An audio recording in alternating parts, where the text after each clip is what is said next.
Well, if you're a driver, you've probably had the experience of returning to your car in a store parking lot only to discover a new dent in the bodywork. Yeah, getting a door ding is not only frustrating, but it can also be really expensive, as Tony explains in today's Behind the Wheel. You could drive your whole life and never have an accident, or even get a ticket for that matter.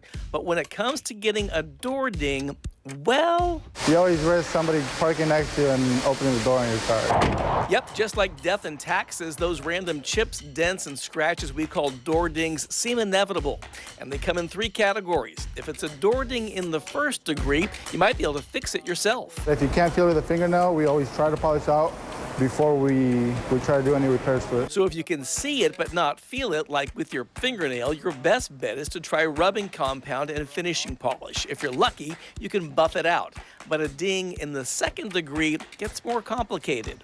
If you can see, it's more than just a ding. It kind of goes all across here and then goes down towards kind of what the line shows. Using a line card, you can see that the bodywork here is dented. This is where PDR, or paintless dent removal, comes into play. A professional might be able to tap this dent out, but it's not something you should try at home. The worst case scenario is a door ding in the 3rd degree. Depending on the size and location of the damage, this repair can get very complicated very quickly. What has to happen is we got to remove this glass right here. You got to remove this panel right here. And to do that, you got to take out the tail light. It can also be very expensive. Probably $1,000 over, around $1,000. Yeah. Really? It depends. Again, it depends on the procedures you got to take out. Which brings up the question, who's paying for all this? If you have a $500 deductible and the dent's under $1,000 to repair, they'll most likely go that route, pay out of pocket. But if it's over their deductible, they'll most likely go the insurance way. Ah, the insurance way, which of course could mean higher rates.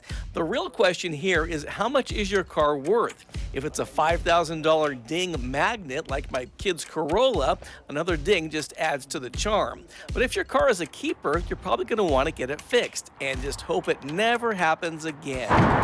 Right. You can never prevent them. When you go to the parking lot, you always risk your car parking next to you, even if you park in the back. As it turns out, most door dings actually happen in your own garage. So if you have young kids, train them to open the door slowly.